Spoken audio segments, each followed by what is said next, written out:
আসসালামু আলাইকুম রহমতুল্লাহি বারাকাতুহ।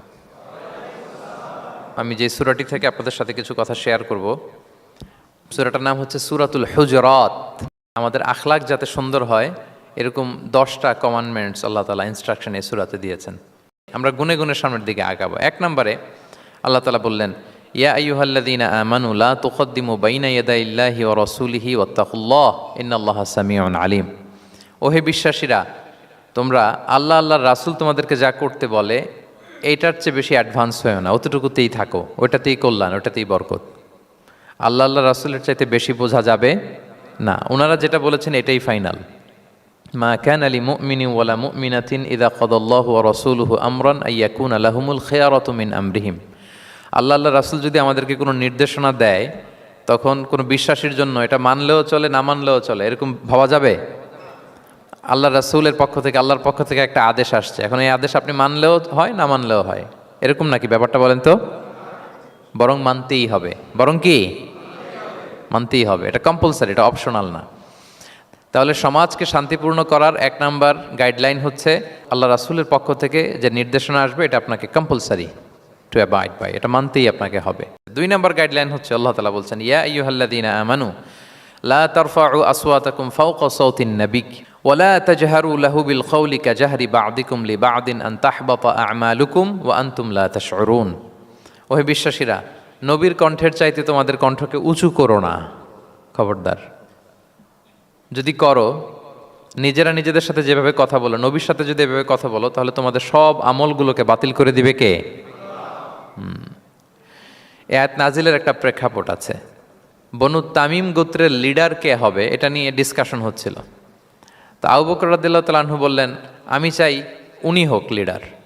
ওমরে ফারুক বলে, না না না, উনি না, আপনি বুঝতে পারেন নাই, আমি চাই ইনি হোক।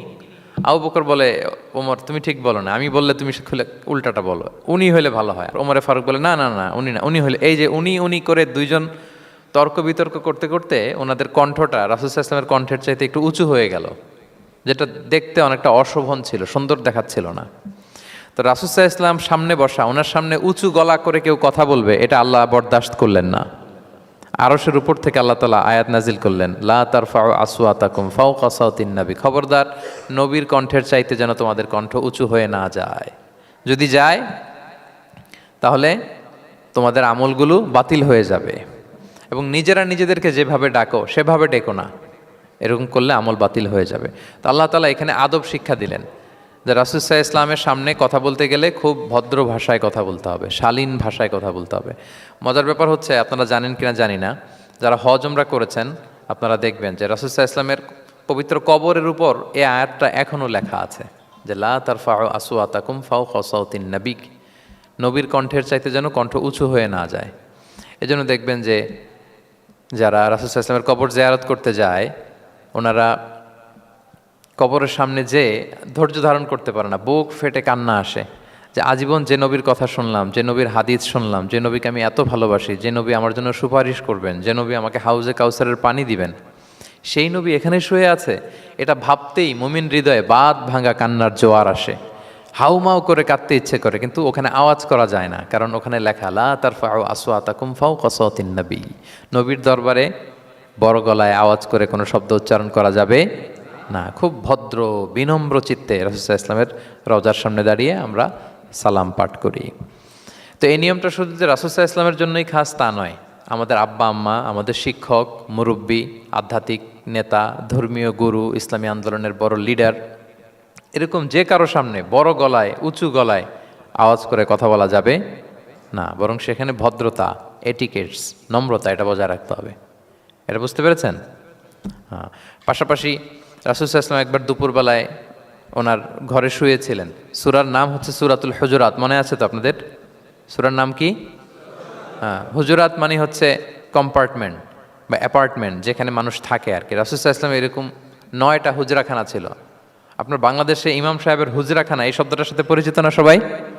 এই হুজরাখানা থেকে আল হুজরাত। রাসূল সাল্লাল্লাহু আলাইহি ওয়াসাল্লামের 9 জন স্ত্রী এই 9টা হুজরাতে থাকতেন এবং এগুলো মসজিদে নববীর সাথে অ্যাটাচ করা ছিল। দুপুরে খেয়ে রাসূল সাল্লাল্লাহু আলাইহি ওয়াসাল্লাম কাইলুলা করছেন, বিশ্রাম নিচ্ছেন। হঠাৎ কিছু বেদুইন লোক, যাদের মধ্যে সভ্যতার ছোঁয়া লাগেনি, তারা এসে রাসূল সাল্লাল্লাহু আলাইহি ওয়াসাল্লামকে ডাকতে আরম্ভ করলো, ইয়া মুহাম্মদ উখরুজ ইলাইনা, ইয়া মুহাম্মদ উখরুজ, এই মুহাম্মদ বেরো বেরো, কথা আছে, এই মুহাম্মদ বেরো বেরো। মানে কেমন যেন বন্ধুরে ডাকতেছে, মনে হচ্ছে বন্ধুকে ডাকতেছে। আল্লাহ তাআলা এটা বরদাস্ত করলেন না, বললেন খবরদার, নিজেরা নিজেদেরকে যেমনে ডাকো, নবীকে যদি অমনে ডাকো, তোমার ঈমান আমল সব বাতিল হয়ে যাবে, খবরদার, সব বাতিল হয়ে যাবে। বরং ওনাকে যখন সম্বোধন করবে তখন ডাক দিবে খুব ভদ্র ভাষায়, বলতে হবে ইয়া নবী আল্লাহ, ইয়া রসুল আল্লাহ, ইয়া হাবিব আল্লাহ, এরকম ভদ্রোচিতভাবে রাসূল সাল্লাল্লাহু আলাইহি ওয়াসাল্লামকে ডাকতে হবে। তাহলে রাসূলের সামনে কণ্ঠ উঁচু করার কারণে আল্লাহ তাআলা এই আয়াত নাজিল করলেন। এবং এই আয়াত নাজিলের পরে উমরে ফারুক রাদিয়াল্লাহু তাআলা এত ভয় পেলেন, এরপরে রাসূল সাল্লাল্লাহু আলাইহি ওয়াসাল্লামের সামনে কথা বলতে গেলে উনি এত আস্তে কথা বলতেন, ওই যে বেশি জোরে যদি কথা বলি তাহলে আমার সব আমল বাতিল হয়ে যাবে, এত আস্তে বলতেন। রাসূল সাল্লাল্লাহু আলাইহি ওয়াসাল্লাম জিজ্ঞেস করা লাগতো, ওমর কি বললে, আবার বলো তো, একটু জোরে বলো ওমর, আরেকটু জোরে বলো, আরেকটু জোরে বলো। সুবহানাল্লাহ। মানে এত মিন মিন করে, এত ক্ষীণ ক্ষীণ শব্দে ওমর ফারুক কথা বলতে লাগলেন যে রাসূল সাল্লাল্লাহু আলাইহি ওয়াসাল্লামের বুঝতে কষ্ট হচ্ছিল কথা। তখন তিনি বলতেন, ওমর আরেকটু জোরে বলো না, কি বললে বুঝলাম না, আরেকটু জোরে বলো। ওনারা এতটা ভয় পেয়েছিলেন এই আয়াত নাজিল হওয়ার পরে।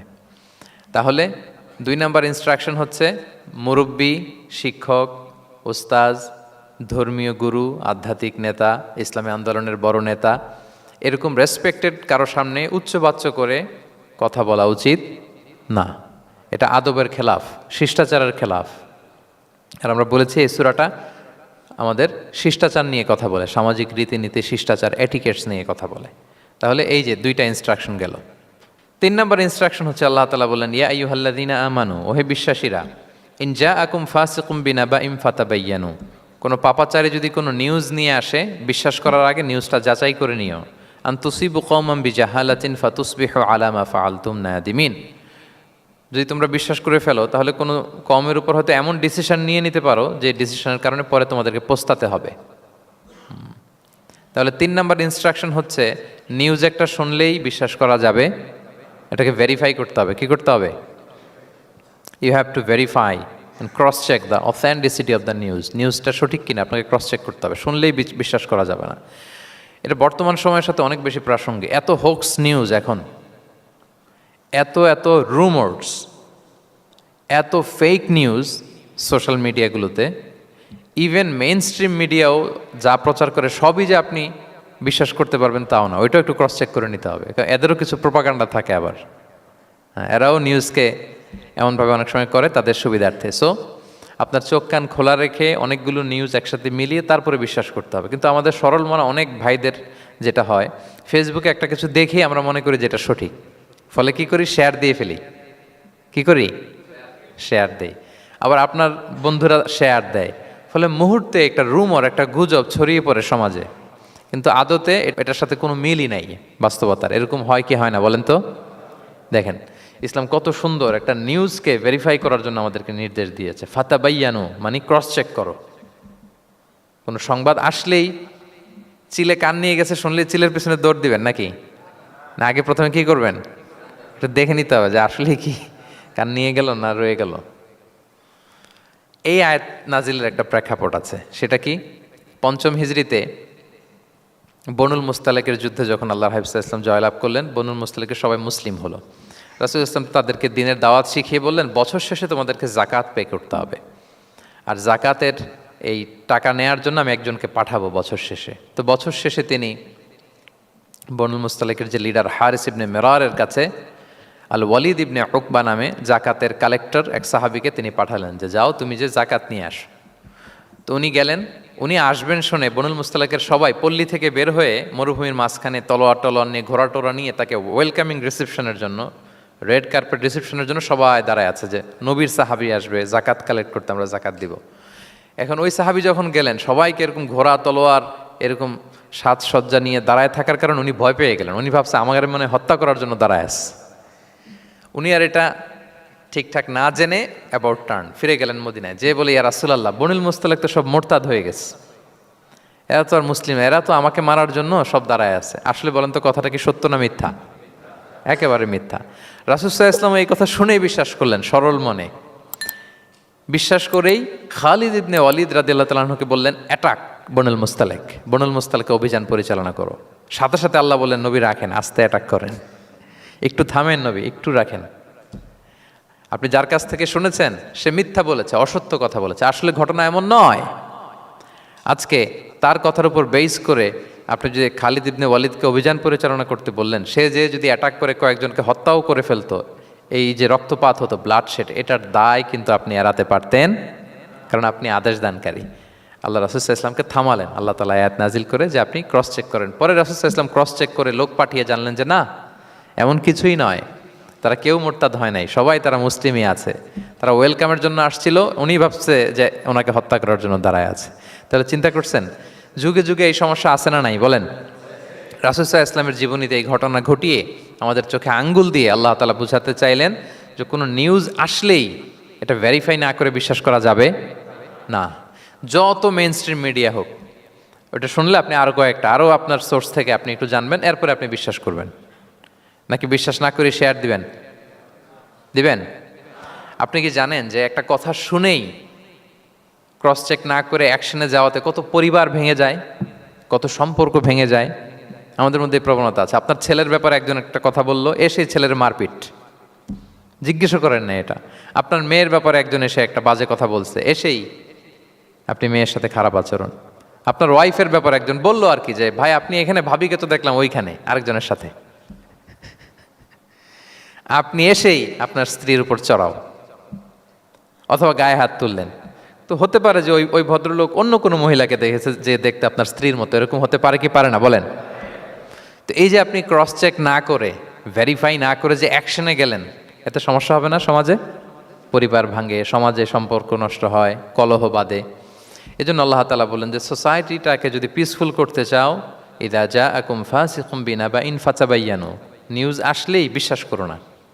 You have to cross check, you have to justify and you have to verify the news. মনে থাকবে? তাহলে আজকে থেকে ফেসবুকে একটা পেলে আমরা কি করব? শেয়ার দিয়ে দিব। কি শেয়ার দিবেন না? কি করব? যাচাই বাছাই করব, ক্রস চেক করব। এখন অবশ্য ক্রস চেক করার জন্য কিছু কিছু প্ল্যাটফর্ম বেরিয়েছে, তারা অবশ্য যেগুলো খুব বেশি ছড়িয়ে পড়ে নিউজ, সেগুলো যদি ভুল হয় তারা ক্রস চেক করে তারা সামাজিক সচেতনতা তৈরি করে। তো আমরা প্রত্যেকেই দায়িত্বশীল হলে এই গুজবগুলো স্প্রেড করা থেকে আমরা বিরত থাকতে পারি। নিউজ শুনলেই আমরা এখন বিশ্বাস করব না, আগে ক্রস চেক করে নেব, তা না হলে আমরা বিপদে পড়তে পারি। কি বলেন? এমন কোনো কাজ করে ফেলতে পারি যেটার কারণে পরে লজ্জিত হব। তো আমরা আগে থেকেই সাবধান হয়ে যাই। 4 নম্বরে আল্লাহ তাআলা বললেন ওয়া ইন তাইফাতানি মিনাল মুমিনিনা ক্তাতালু ফাআসলিহু বাইনাহুমা, বিশ্বাসীদের মধ্যে 2 গ্রুপ যদি মারামারি লাগে তাহলে তুমি মিলিয়ে দাও, ইসলাহ করো, ইসলাহু যাতিল বাইন, মিলিয়ে দাও, মীমাংসা করে দাও, বিরোধ নিষ্পন্ন করে দাও। অনেক সময় হয় না যে 2 ভাই ঝগড়া লেগেছে, 2 বন্ধু ঝগড়া লেগেছে, অথবা স্বামী স্ত্রীর মধ্যে কোনো কারণে বিরোধ, 2 পার্টি ঝগড়া লাগছে, এরকম আছে না নাই? তখন ফাআসলিহু বাইনাহুমা, তাদের মধ্যে আপোষ মীমাংসা করে দাও। মীমাংসা করে দাও, ইসলাহ, রিকনসিলিয়েশন করো, ওয়ার্ক অ্যাজ এ মিডিয়েটর, মধ্যস্থতাকারী হিসেবে কাজ করো। তো আমরা সমাজে কি করি দেখেন তো, একটু মিলিয়ে নেন। 2 জন ঝগড়া লাগছে, আমরা কি করি? কি করেন? আরো লাগিয়ে দেন, সর্বনাশ। তো আপনাদের ওয়াজি করতেছি আমি না, তাদেরকে আরো ঝগড়ায় মাতিয়ে তোলা যাবে না, লাগিয়ে দেওয়া যাবে না, বরং ঝগড়া থামিয়ে দিতে হবে। কি করতে হবে? কয়েক জায়গায় কৌশল করে মিথ্যা বলা জায়েজ, সহিহ হাদিসে এসছে। এর মধ্যে একটা আছে, 2 জন মানুষের মধ্যে সম্পর্ক নষ্ট, তাদের সম্পর্ক জোড়া লাগিয়ে দেওয়ার জন্য আপনি কৌশল করে মিথ্যা বলতে পারেন। যেমন ধরেন যে 2 জনের সাথে কথা হয় না, দা কুমড়া সম্পর্ক, আপনি একজনকে বললেন যে ভাই ওই দিন তো ওই লোক আপনার ব্যাপারে অনেক প্রশংসা করলো, সে তো শুনে অবাক হবে, কিরে আমার প্রশংসা কি বললো, এমন এমন বললো। তো এটা শুনে ওই লোকের ব্যাপারে তার মনটা একটু নরম হবে। আবার তাকে বললেন যে উনি তো আপনার ব্যাপারে এরকম একটা পজিটিভ কমেন্ট করলো, সেও অবাক হবে, তাই নাকি, তার সাথে আমি এত ভুল বোঝাবুঝি, আসলে লোকটা তো তাইলে ভালো। এই যে 2 জনকে আপনি এমন কিছু কথা কৌশল করে বললেন, ফলে তাদের মধ্যে একটা হৃদ্যতা তৈরি হবে। হঠাৎ দেখবেন যে একজন আরেকজনকে দেখে সালাম দিয়ে কথা বলে কোলাকুলি করে সেই আগের যেই শত্রুতা সব নিমেষে শেষ হয়ে গেছে। ঠিক কিনা বলেন? এই যে মধ্যস্থতাকারী আপনি হলেন, এজন্য আল্লাহ তাআলা আপনাকে সওয়াব দিবেন। তাহলে বিবাদমান 2 গ্রুপ দেখলে আমরা আজ থেকে আরো ঝগড়া লাগিয়ে দিব না মিলিয়ে দিব? রাসূল সাল্লাল্লাহু আলাইহি ওয়াসাল্লাম বলেন আলা উখবিরুকুম বি আফদলা দারাজাতিম মিন সাদাকাতি ওয়া সিয়ামি ওয়াস সালাহ, নামাজ, রোজা, সাদাকা, এর চেয়েও একটা বড় মর্তবার ভালো কাজ আছে, সেটা কি আমি তোমাদের বলবো না? সাহাবারা বলল, বলেন।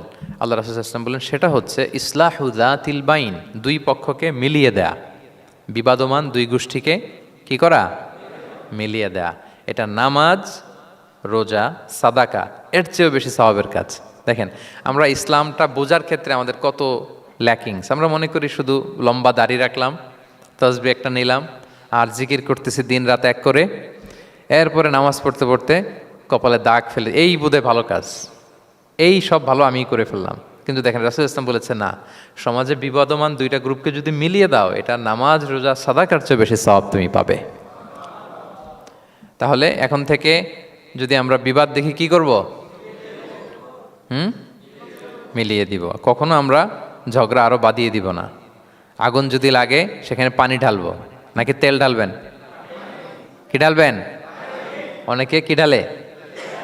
আরো দাউ দাউ করে জ্বালাতে চায়। না না, এটা করা যাবে না, বরং আমরা মিলিয়ে দিব ইনশাআল্লাহ। বলেন সবাই। আল্লাহর হাবিব সাল্লাল্লাহু আলাইহি ওয়াসাল্লাম তিনি এই কাজটা করতেন। মক্কা থেকে মদিনায় গেলেন, মদিনায় আউস খাজরাজ দুইটা গোত্র, বছরের পর বছর যুদ্ধ, উনি যেই মিলিয়ে দিলেন। রাসূল সাল্লাল্লাহু আলাইহি ওয়াসাল্লাম এই যে সংলাপ, তারপর রিকনসিলিয়েশন, মিডিয়েশন, মধ্যস্থতা, এগুলোতে এক্সপার্ট ছিলেন। যেই যে যুদ্ধ থামে না, এই যুদ্ধ মিলিয়ে দিলেন। কত প্রাণ গেল এই যুদ্ধে, কিন্তু রাসূল সাল্লাল্লাহু আলাইহি ওয়াসাল্লাম যেই আউস খাজরাজ এখন ভাই ভাই হয়ে গেছে, ভাই ভাই করে দিলেন, ভ্রাতৃত্বের বন্ধনে ওনাদেরকে আবদ্ধ করে দিলেন আল্লাহর হাবিব সাল্লাল্লাহু আলাইহি ওয়াসাল্লাম। এবং সহিহ বুখারীতে একটা বাব আছে, বাবের শিরোনাম হচ্ছে বাবু কওলুল ইমামি, কওলিল ইমাম ইযহাবু বিনা নুসলিহ বাইনাকুম, মানে আমাকে নিয়ে চলো আমি মিলিয়ে দিব। এটা ছিল রাসূল সাল্লাল্লাহু আলাইহি ওয়াসাল্লামের বিখ্যাত বাণী। ঝগড়া একটা লাগছে, রাসূল সাল্লাল্লাহু আলাইহি ওয়াসাল্লাম বলতেন, আরে আমি আসি না, আমাকে নিয়ে যাও, আমি মিলাই দেবো। কোথাও কিছু হয়েছে, আমাকে নিয়ে যাও, আমি তো আছি, মিলাই দেবো। রাসূল সাল্লাল্লাহু আলাইহি ওয়াসাল্লাম এসেছেনই মানুষকে মিলানোর জন্য, গড়ার জন্য এসেছেন, ভাঙার জন্য নয়। তাহলে 4 নাম্বার যেটা আমরা জানলাম, যে বিবাদমান দুই পক্ষকে আমরা কি করব? মনে থাকবে? এই যে আমি শুরুতে বলেছিলাম, একটা শান্তিপূর্ণ সমাজ যদি আপনি গড়তে চান, তাহলে এই 10টা ইনস্ট্রাকশনের কোনো বিকল্প নাই। এখানে সোশ্যাল নর্মস, কিছু মোরালিটি, কিছু ভ্যালিউজ, বিশেষ করে ম্যানার্স আমাদেরকে শিখিয়েছেন আল্লাহ তাআলা। তাহলে 4টা জানলাম। কয়টা? 5 নাম্বার আল্লাহ বলেন, ইয়া আইয়ুহাল্লাযীনা আমানু লা ইয়াসখার কওমুন মিন কওম আসা আন ইয়াকুনু খায়রাম মিনহুম। ওহে বিশ্বাসীরা, তোমরা একে অপরকে তুচ্ছ তাচ্ছিল্য করো না, হাসি ঠাট্টা করো না, কাউকে সুখরিয়া মানে কাউকে তুচ্ছ করা, কাউকে নিয়ে ব্যঙ্গ করা, হাসি তামাশা করা, এটা করো না, এটা কবিরা গুনাহ। মানে এমন কোনো কথা বলো না যাতে তোমার ভাইয়ের মনে কষ্ট হয়, এরকম কিছু বলা যাবে না। আমরা অনেক সময় এটা করে ফেলি, এমন কথা বলি যেটাতে আরেক ভাই বা আরেক বোন কষ্ট পায়।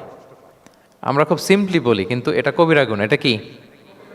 বিশেষ করে তার আকৃতি নিয়ে আপনি কিছু বলতে পারবেন না, এটা বড় কবিরা গুনাহ। এটাকে বডি শেমিং বলে। কি বলে? বডি শেমিং হারাম। কারণ বডি স্ট্রাকচার, এটাকে আমার ইচ্ছে মতো হয়েছে না আল্লাহ বানাইছে? আচ্ছা, আপনি যে এত সুন্দর ফর্সা, কে বানালো? হ্যাঁ, আবার আরেকজন যে একটু শ্যামবর্ণের, তাকে কে বানালো? আপনি লম্বা, কে বানালো? কেউ খর্বাকৃতির, খাটো, তাকে কে বানালো? তাহলে আপনি আকৃতি নিয়ে তাকে যদি ঠাট্টা করেন, আসলে কি ঠাট্টা কি তাকে করা হলো নাকি আল্লাহকে? কারণ আসল ডিজাইনারটা কে? হুয়াল্লাযী ইউসাউবিরুকুম ফিল আরহামি কাইফা ইয়াশা। আল্লাহ তাআলা তোমাদেরকে যেমন চেয়েছেন ঠিক তেমন মাতৃগর্ভে তোমাদেরকে ডিজাইন করেছেন, তোমাদের আকৃতি দিয়েছেন। এজন্য কারো আকৃতি নিয়ে অবজ্ঞা করা, তুচ্ছ করা, হেয় করা, এটা প্রকারান্তরে আল্লাহকে অবজ্ঞা করার সমান। দ্য ক্রিয়েটর, যিনি স্রষ্টা, তাকে আপনি অবজ্ঞা করেছেন, ঠিক কিনা বলেন? তাহলে এখন কারো আকৃতি নিয়ে কিছু বলবেন? আমরা বাংলাদেশে এরকম বলি না? বেশি মোটা হলে তাকে একটা নাম দিয়ে ফেলি। হ্যাঁ, কি বলি? কি বলেন? মোটু। তারপর কেউ চিকন হলে তাকে একটা নাম দিয়ে ফেলি, চিকন আলী। এরপর ধরেন যে কারো হয়তো নাক ছোট, চোখ ছোট, তাকে চাকমা বলে আমাদের এলাকায়। হ্যাঁ, নাক ছোট, চাকমা। তো এটা হইলো? তো সে কি নিজে তার নাককে এরকম বানাইছে? এরকম নানা ধরনের আকৃতির অনেক কিছু হতে পারে। এই যে বডি শেমিং, এটা হারাম। এটা কি? এবং জরিপে এসেছে অনেক বাচ্চারা স্কুলে যেতে চায় না তার দেহের বিভিন্ন আকৃতি নিয়ে তার বন্ধুরা তাকে টিস করার কারণে। খুব মোটা সে, তাকে নিয়ে তার ফ্রেন্ডরা এমন কথা বলে সে আর স্কুলে যাওয়ার প্রতি আগ্রহ ফিরে পায় না। তো এটা কত বড় সামাজিক সমস্যা আপনি খেয়াল করেছেন? হ্যাঁ, কখনো কারো আকৃতি নিয়ে কোনো কমেন্টস করা যাবে? কারণ আকৃতিটা দিয়েছে কে? এটা খবরদার, এটা বড় কবিরা গুনাহ। আব্দুল্লাহ ইবনে মাসউদ রাদিয়াল্লাহু তাআলা আনহু, এই সাহাবী, ওনার পা দুইটা ছিল চিকন চিকন পা। উনি একবার আরাক গাছের চূড়ায় উঠেছেন, মেসোয়াকের ডাল ভেঙে মেসোয়াক করবেন। বাতাসের ঝাপটা, ওনার লুঙ্গিটা একটু সরে গিয়েছে, পা দুইটা দেখা গিয়েছে। তো এত চিকন পা দেখে সাহাবারা সবাই হাসতেছে নিচে। রাসূল ইসলাম বললেন, ব্যাপার কি, তোমরা হাসো কেন? বলে যে ইবনে মাসউদের পাগুলো দেখে দেখেনি রাসূল কত চিকন পা, হাসতেছে। রাসূল ইসলাম রাগান্বিত হলেন, বললেন, ওই সত্তার শপথ যার হাতে আমার আত্মা, ওই আল্লাহর কসম করে আমি বলি, লাহুমা আফকালু ফিল মিজান মিন উহুদ, এই পা দুটো মিজানের পাল্লায় রাখা হলে কিয়ামতের দিন উহুদ পাহাড়ের চেয়ে বেশি ভারী হয়ে যাবে। তার মানে এত সম্মান ইবনে মাসউদের, সম্মান আল্লাহর কাছে। কল্পনা করেন, উহুদ পাহাড়ের চেয়ে বেশি ভারী হয়ে যাবে। কিন্তু আমরা অনেক সময় এই মানুষের আকৃতি নিয়ে তুচ্ছ-তাচ্ছিল্য করি। রাসূল সাল্লাল্লাহু আলাইহি ওয়াসাল্লামের একজন স্ত্রী ছিল, নাম সফিয়া। কি নাম? সফিয়া বিনতে হুয়াই ইবনুল আখতাব। উনি আকৃতিতে কিছুটা খাটো ছিলেন এবং একটু স্থূলাকৃতির ছিলেন। তো এটাকে একটু ইঙ্গিত করে আম্মাজান আয়েশা রাদিয়াল্লাহু তাআলা আনহা একবার একটা শব্দ ব্যবহার করেছেন, মানে শব্দ দিয়ে কৌশলে বুঝিয়েছেন, তানি কসিরা, মানে আপনার সেই খাটো স্ত্রী সফিয়া। নারীদের মধ্যে এটা থাকে স্বাভাবিক, মানবীয় কারণে। একাধিক স্ত্রী হলে মানবীয় কারণে একটু জেলাসি বা একটু কিছু বিষয় থাকে, এটা থেকে মানুষ বেরোতে পারে না, এবং সেটা নবীদের স্ত্রীরাও সেটা থেকে বেরোয়া সম্ভব ছিল না। তো কথা বলতে বলতে এমন একটা শব্দ বললেন যেটা দিয়ে সাফিয়া রাদিয়াল্লাহু তাআলা আনহাকে বুঝালেন যে আপনার অমুক স্ত্রী, মানে তিনি আকৃতিতে কিছুটা খাটো এবং কিছুটা স্থূলাকৃতির। এই শব্দটা রাসূল ইসলাম পছন্দ করলেন না। বললেন, আয়েশা, এটা তুমি কি বললে? আয়েশা, তুমি কি জানো, লাকুত কুলতি কালিমা, তুমি এমন একটা শব্দ বলেছ সফিয়ার ব্যাপারে, লাউ মুজিজাত বিমা ইল বাহরি লা মাজহাজাতহু, এই শব্দটা যদি নীল সাগরে ছেড়ে দেওয়া হয় তাহলে এই শব্দের পঙ্কিলতার কারণে নীল সাগরের পানি মুহূর্তেই কালো হয়ে যাবে। আর এরকম শব্দ যেন আমি না শুনি। আম্মাজান আয়েশা রাদিয়াল্লাহু তাআলা সচেতন হয়ে গেলেন, আর কখনো এরকম বলেননি। দেখেন, রাসূল ইসলাম কখনো এই বডি শেমিংকে স্পেস দিতেন না, কখনো না। আমরা এগুলোকে ছোট মনে করি, কিন্তু যাকে আপনি বলেন সে অনেক কষ্ট পায় মনে। সে খুব মনে কষ্ট পায়, এজন্য এটা বলা যাবে না, খবরদার। রাসূল সাল্লাল্লাহু আলাইহি ওয়াসাল্লাম বলেন, ইন্নাল আবদা লা ইয়াতাকাল্লামু বিল কালিমাতি মা ইয়াতাবায়্যানু ফিহা ইয়াজিল্লু বিহা ফিন্নার। মানুষ অনেক সময় মুখ ফসকে এমন কমেন্ট করে ফেলে অন্যের ব্যাপারে, এটা দিয়ে সে মাঝে মাঝে জাহান্নামী হয়ে যায়, কিন্তু সে ভাবেই নাই এই শব্দে আমাকে জাহান্নামে ঢুকাবে। কারণ এই মুখ দিয়ে যা বেরোয় এটা বলতে অনেক সাবধানে। রাসূল ইসলাম বলেছেন, দুইটা অঙ্গের গ্যারান্টি যদি কেউ আমাকে দেয়, আমি তাকে জান্নাতের গ্যারান্টি দেই। মাই আদমান লি মা বাইনা লিহিয়াইহি ওয়া মা বাইনা রিজলাইহি আদমান লাহুল জান্নাহ। দুই অঙ্গের গ্যারান্টি যে দেয় তাকে আমি জান্নাতের গ্যারান্টি দিই। এক হচ্ছে দুই চোয়ালের মাঝখানে যা আছে, মানে জিহ্বা, এই জিহ্বার গ্যারান্টি যদি দেয়। আরেকটা হচ্ছে দুই পায়ের মাঝখানে যা আছে, মানে মানুষের প্রাইভেট। এই দুইটা অঙ্গের গ্যারান্টি যদি কেউ দেয় যে এই দুই অঙ্গ দিয়ে আমি কোনো পাপ কাজ সংগঠিত করব না, বিশ্বনবী সাল্লাল্লাহু আলাইহি ওয়াসাল্লাম বলেন, আমি আমার ওই উম্মতকে জান্নাতের গ্যারান্টি দেই। তাহলে তুচ্ছ তাচ্ছিল্য ঠাট্টা বিদ্রুপ করা যাবে না। 6 নম্বরে, ওয়ালা তালমিজু আনফুসাকুম, তোমরা অন্যের বদনাম করে বেরিও না। লামজ আসছে লুমাজা থেকে, ওয়াইলুল লিকুল্লি হুমাজাতিল লুমাজা, যে প্রকাশ্যে অন্যের বদনাম করে বেড়ায়, অন্যের দোষ খুঁজে বেড়ায়। একদল লোক আছে দেখবেন শুধু অন্যের দোষ খোঁজে, নিজের দিকে আঙ্গুল যায় না। কিন্তু এইভাবে আরেকজনের দিকে আঙ্গুল দিলে যে 3টা আঙ্গুল নিজের দিকে যায়, এটা আবার ভুলে যায়। কাউকে যদি আমি এরকম করি, আমার দিকে কয় আঙ্গুল বলেন? এই 3টা কার দিকে? আর আরেকজনের দিকে 1 আঙ্গুল। তো কাউকে কিছু বলার আগে 3বার নিজেরটা ভাববেন যে নিজে কি করেন। ওয়ালা তালমিজু, অন্যের বদনাম করো না, প্রকাশ্যে অন্যের দোষ খোঁজো না। সবচেয়ে বুদ্ধিমান সে যে নিজের দোষ খোঁজে। নিজের সমালোচনা যে করতে পারে সেই সর্বাপেক্ষা বুদ্ধিমান। কিন্তু আমরা একদল আছি শুধু সমালোচনা, ওর এই সমস্যা, ওর এইটা, ওর মানে তার দায়িত্ব হচ্ছে সবার সমস্যা বের করা। এরকম দায়িত্বপ্রাপ্ত কিছু লোক আছে না নাই? সবাই না, এগুলো থেকে আমাদের বেরিয়ে আসতে হবে। অন্যের দোষ খোঁজা বাদ দিতে হবে। দোষ খুঁজলে নিজের দোষ খুঁজতে হবে। আমরা আত্মসমালোচনা করবো। খেয়াল রাখবেন, সবচেয়ে ভালো হচ্ছে আত্মসমালোচনা। সবচেয়ে ভালো কি? হ্যাঁ, তারপরে মোটামুটি ভালো হচ্ছে আলোচনা, আর সবচেয়ে খারাপ হচ্ছে সমালোচনা। কিন্তু আমরা সবচেয়ে করি বেশি কোনটা? এটা চেঞ্জ করতে হবে, আত্মসমালোচনা বাড়াইতে হবে। আমি প্রায় একটা কথা বলি, small people talk about people, average people talk about things, and great people talk about ideas.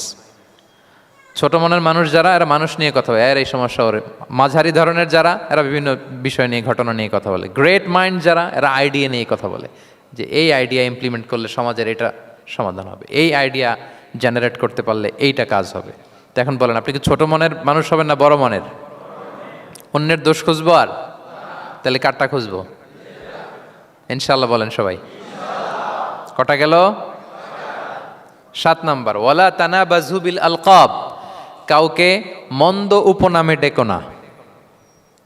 মন্দ উপনামে ডেকো না, মানে কাউকে একটা বিশেষ নাম দিও না, তার নামটা সুন্দরভাবে ডাকো। নাম বিকৃতি করা কবিরা গুনাহ। নাম, আপনি বলুন হুজুর এটা একটা কথা হইলো, নাম বিকৃতি করছি তো কি হয়েছে? এটা আপনার কাছে সমস্যা নাই। ধরেন যে ওই লোকের নাম আব্দুল্লাহ, আপনার কাছে আব্দুল্লাহ এটা সিম্পল, ধুর আব্দুল্লাহ একটা কিছু হইলো। কিন্তু যার নাম আব্দুল্লাহ, তার কাছে এটা অনেক দামি। তার কাছে কি?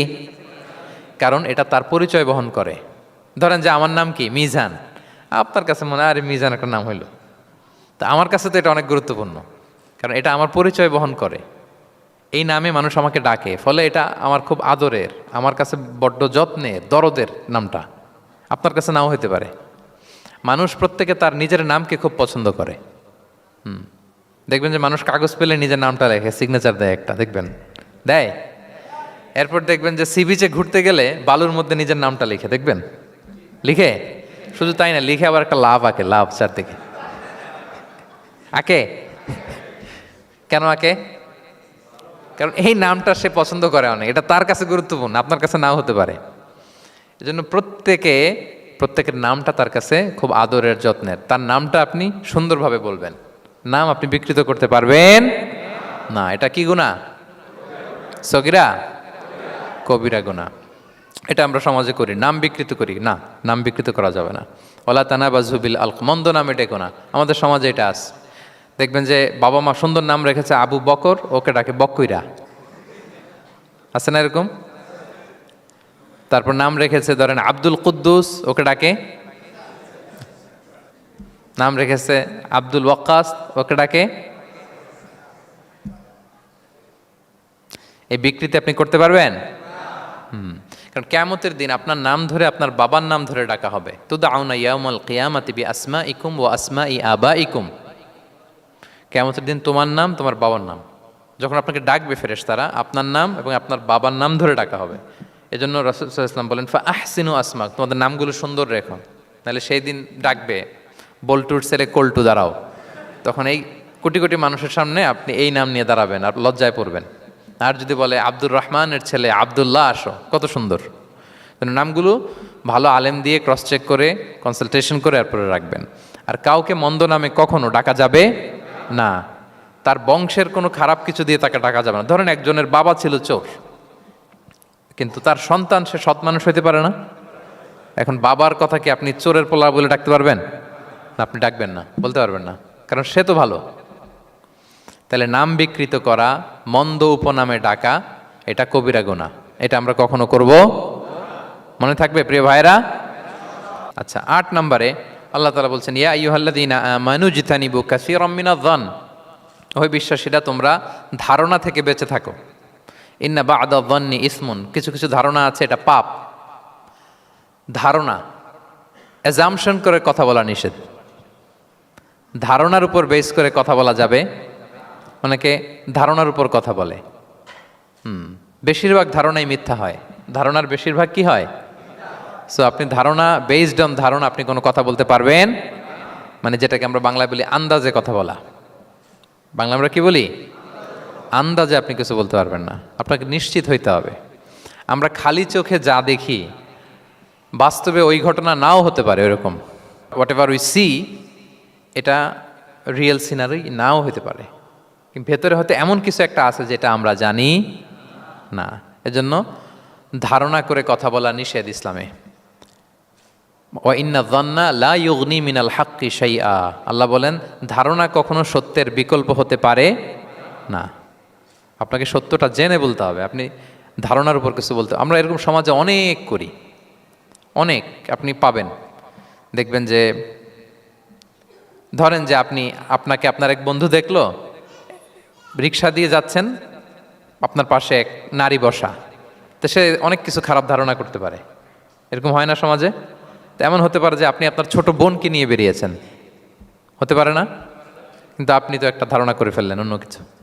বা আপনার ভাগ্নিকে নিয়ে বের হয়েছেন, আপনার আপন খালাকে নিয়ে বেরিয়েছেন কোনো কাজে, ডাক্তারের কাছে বা কিছু একটা হতে পারে। কিন্তু তাকে দেখেই আমি এদিক সেদিক বলতে আরম্ভ করলাম যে ওকে তো দেখছি এরকম এরকম এরকম। আছে না নাই? আমাদের সমাজে আমি দেখেছি যে কারো যদি ঠোঁট কালো হয় তো মানুষ ধারণা করে নেয় লোকটা মনে হয় সিগারেট খায়। কিন্তু সিগারেট সেবন করা ছাড়াও কারো ঠোঁট কালো হতে পারে কি পারে না বলেন? এই যে এগুলো সমাজে প্রচলিত। বিয়ে করার পর পর ইমিডিয়েট যদি কেউ একটা গাড়ি কিনে বা হুন্ডা কিনে, এটা কি বলে বলেন তো? এই বোধহয় শ্বশুর বাড়ি থেকে যৌতুক নিয়ে আসছে। দেখছেন, এরকম ভুরি ভুরি আপনি সমাজে পাবেন যে আন্দাজে ধারণার উপরে আমরা অনেক কথা বলে ফেলি, কিন্তু নিশ্চিত না হয়ে আপনি কোনো কমেন্টসে যেতে পারবেন না, এটা একেবারে নিষেধ। 9 নম্বরে আল্লাহ বললেন ওয়ালা তাজাসসু, গোয়েন্দাগিরি করো না, স্পাইগিরি করো না, অন্যের ব্যক্তিগত বিষয় নিয়ে খোটাখুটি করো না। এরকম স্বভাব আমাদের অনেকের আছে না নাই? অনেকে দেখবেন যে অনেকের প্রাইভেট বিষয় নিয়ে খোঁচাখুচি করতে সে বড্ড মজা পায়। আছে এরকম? এটা হারাম। আওয়াজ করে বলুন, এটা কি? ওয়ালা তাজাসসু, গোয়েন্দাগিরি করো না। Everyone has personal space and no one should interfere someone's personal space. কেউ কারো পার্সোনাল স্পেসে ইন্টারফেয়ার করা যাবে না। প্রত্যেকের একটা প্রাইভেট এরিয়া আছে, প্রাইভেসি আছে। দেখেন ইসলাম প্রাইভেসিকে কত গুরুত্ব দেয়, প্রত্যেকের প্রাইভেসিকে ইসলাম কত গুরুত্ব দেয়। কারো প্রাইভেসির মধ্যে ইন্টারফেয়ার করা এটা ইসলাম পছন্দ করে না। এজন্য খবরদার, কারো ব্যক্তিগত কোনো ইস্যু নিয়ে আমরা নাক গলাতে পারবো না। কারো মোবাইল ধরে মোবাইলের গ্যালারি চেক করা, কারো ইনবক্স চেক করা, কাউকে না বলে কারো চিঠি পড়ে ফেলা, উকি মারা, আড়ি পাতা, এগুলো হারাম। এগুলো কি? তো এরকম স্বভাব আমাদের আছে না নাই? আড়ি পেতে শুনতে চাই, উকি মারি, তারপর সে কি করে দেখি তার প্রাইভেট মুহূর্তে, তারপর তার মোবাইল চেক করি, তার গ্যালারি চেক করি, তার ইনবক্স চেক করি। এই দায়িত্ব ইসলাম আমাদেরকে দেয়। এমনকি ইসলামী রাষ্ট্রও যদি হয়, ইসলামী রাষ্ট্রের জন্য এটা দায়িত্ব না যে প্রত্যেকে ব্যক্তিগত তার বেডরুমে তার প্রাইভেট লাইফে কি করে এটা দেখা। It's not his business. ইসলামী রাষ্ট্র মানুষকে ন্যায়, কল্যাণের পথ, সুন্দর জীবন পরিচালনার জন্য উৎসাহিত করবে, কিন্তু প্রত্যেকে প্রাইভেট লাইফে কি করে ওইটা সিসি ক্যামেরা লাগিয়ে দেখা, এটা কারো দায়িত্বের মধ্যে পড়ে না। এটা একেবারে নিষেধ।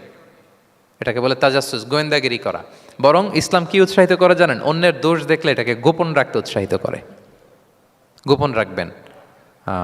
মান সাতারা আইবান সাতারাহুল্লাহু ইয়াউমাল কিয়ামা। কেউ যদি তার ভাইয়ের দোষ গোপন রাখে, কিয়ামতের দিন আল্লাহ তার দোষ গোপন রাখবে। ওমান কাশাফা আওরাতা আখি, বিষ্ণু বলেন, কিন্তু কেউ যদি তার ভাইয়ের কোনো গোপন জিনিস প্রকাশ করে দেয়, কাশাফাল্লাহু আওরাতাহু, আল্লাহ তার সব গোপন জিনিস প্রকাশ করে দিবে। বলেন, আমাদের প্রত্যেকেরই গোপন জিনিস আছে না নাই?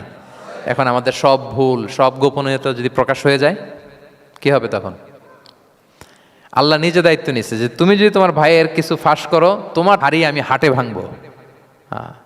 হাটে হাড়ি ভাঙবো তোমার আমি, তখন দেখা যাবে।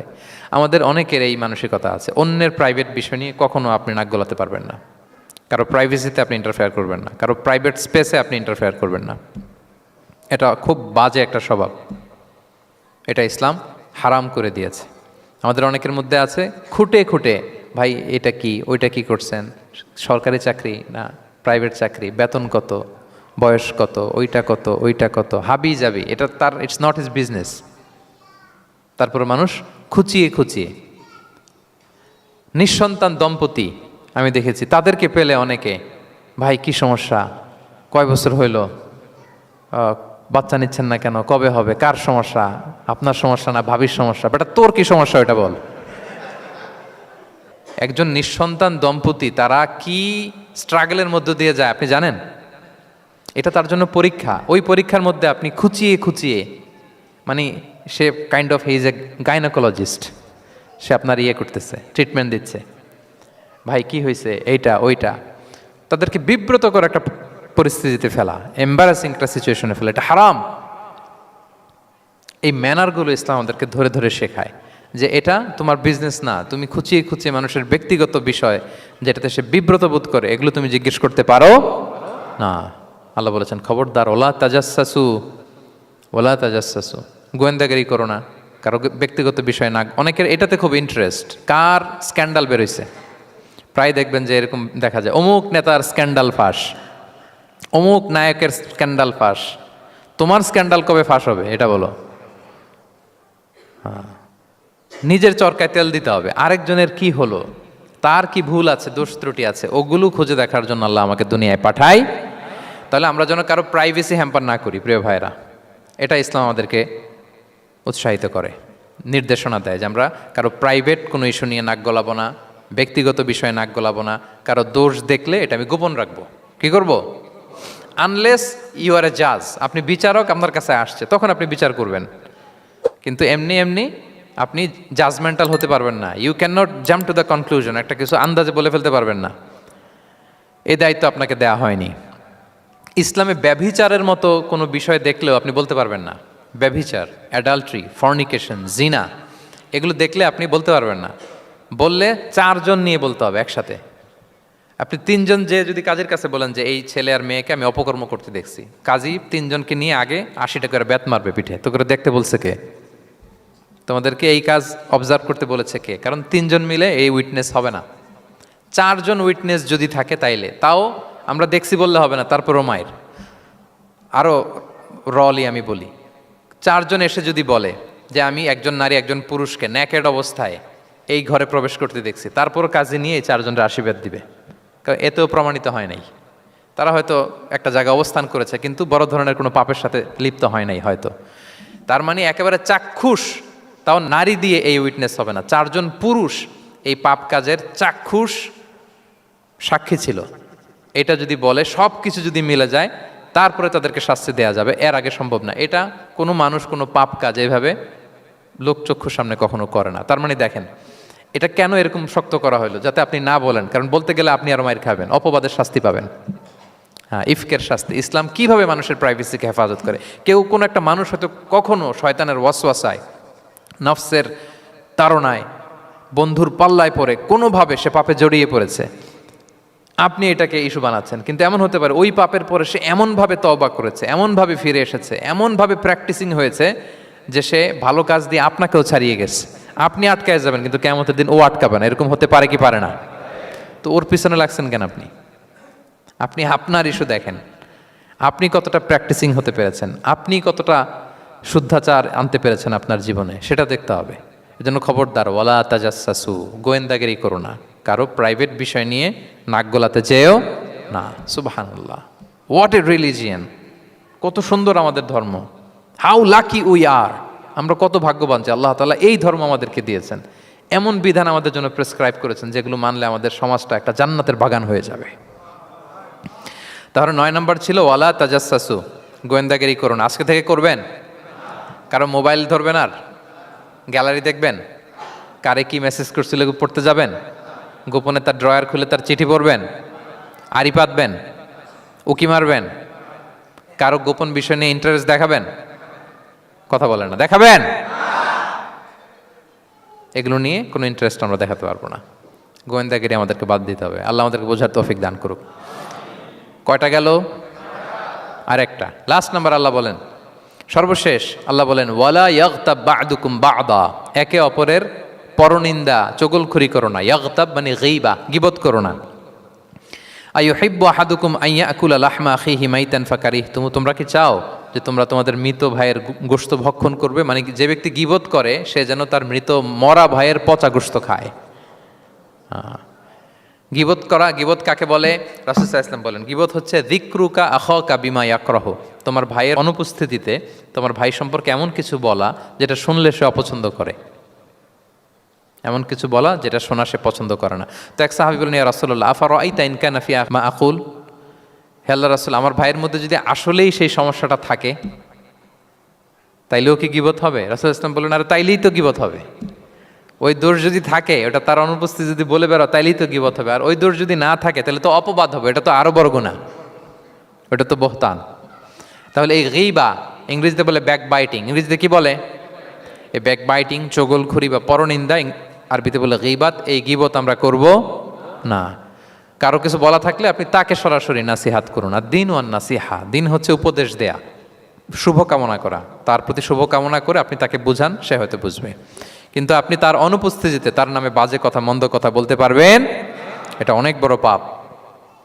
একজনের ব্যাপারে আরেকজনের কান ভারী করা, ওর কথা ওর কাছে, ওর কথা ওর করে, এরকম করে সমাজের মধ্যে একটা গিরিঙ্গি লাগায়, আছে না নেই? এটা হারাম। রাসূল সাল্লাল্লাহু আলাইহি ওয়াসাল্লাম বলেন, মেরাজের রাত্রে আমি দেখেছি কিছু লোক লাহুম আদফার মিন নুহাস, তাদের নখগুলো তামা দিয়ে তৈরি, নখর ধারালো, ইয়াখদাশুনা বিহা উজুহাহুম ওয়া সুদুরাহুম, তারা তাদের নিজের নখ দিয়ে নিজের গালের গোশত, বুকের গোশতগুলো টেনে টেনে ছিঁড়ছে। রাসূল সাল্লাল্লাহু আলাইহি ওয়াসাল্লাম জিবরাইল ইসলামকে বললেন, মানহুম ইয়া জিবরিল, জিবরিল কারা এরা, এত বড় শাস্তি? জিবরাইল ইসলাম বললেন, হুম আহলুল গীবা মিন উম্মাতিক, এরা হচ্ছে আপনার উম্মতের মধ্য থেকে তারা যারা গীবত করে। তারা কি করে? তাহলে এই গীবতের সাথে আমাদের কোনো সম্পর্ক, এটা থেকে আমাদেরকে বেঁচে থাকতে হবে, এটা করা যাবে না। আমরা অনেকে হালাল ওয়েতে গীবত করি। এইভাবে কিভাবে করে আমি বলি আপনাদের, এইভাবে শুরু করে, এইভাবে কি বলবো ভাই, বললে তো গীবত হয়ে যায়, তারপরও না বললেই না, একটু বলি। শুরুতে কি বললে তো, দেখছেন কিভাবে হালাল করে, বললে তো গীবত হয়ে যায়, এইভাবে স্টার্ট করে। বললে যদি গীবত হয়ে যায় এটা বলা যাবে? আওয়াজ করে বলেন, যেটা বললে গীবত হয়ে যাবে এটা বলা যাবে না। এই অভ্যাসগুলো থেকে আমরা আস্তে আস্তে ফিরে আসবো, ওগুলো আমরা আর বলবো। তাহলে মোট 10টা, কয়টা? এই 10টা যদি আমরা মেনে চলি, সমাজে আর কোনো অশান্তি থাকবে? বিশৃঙ্খলা থাকবে? হানাহানি, মারামারি? সমাজটা একটা শান্তির সমাজ হবে, পিসফুল সমাজ হবে। এই জন্য এই সূরাটাকে বলা হয় সামাজিক রীতিনীতির সূরা, সোশ্যাল এটিকেটস। সামাজিক রীতিনীতি আল্লাহ শিখিয়েছেন আমাদেরকে, ম্যানার শিখিয়েছেন। আজকে বাড়িতে যে সূরাতুল হুজরাতটা পড়বেন, যাদের কাছে আমার এক নজরে কোরআন আছে, আগে ওইটা থেকে দেখবেন, এরপর কোনো তাফসির থেকে, বঙ্গানুবাদ থেকে বঙ্গানুবাদ দেখবেন, তাফসির পড়বেন, দেখবেন যে ক্লিয়ার হয়ে যাবে। এরপর নিজেই আপনার ফ্যামিলিকে নিয়ে আপনি তালিম দিবেন এই সূরাটার উপর, পারা যাবে তো? দেখবেন যে সমাজটা শান্তিপূর্ণ হয়ে যাবে। আল্লাহ তাআলা আমাদের সমাজকে শান্তিপূর্ণ করুক।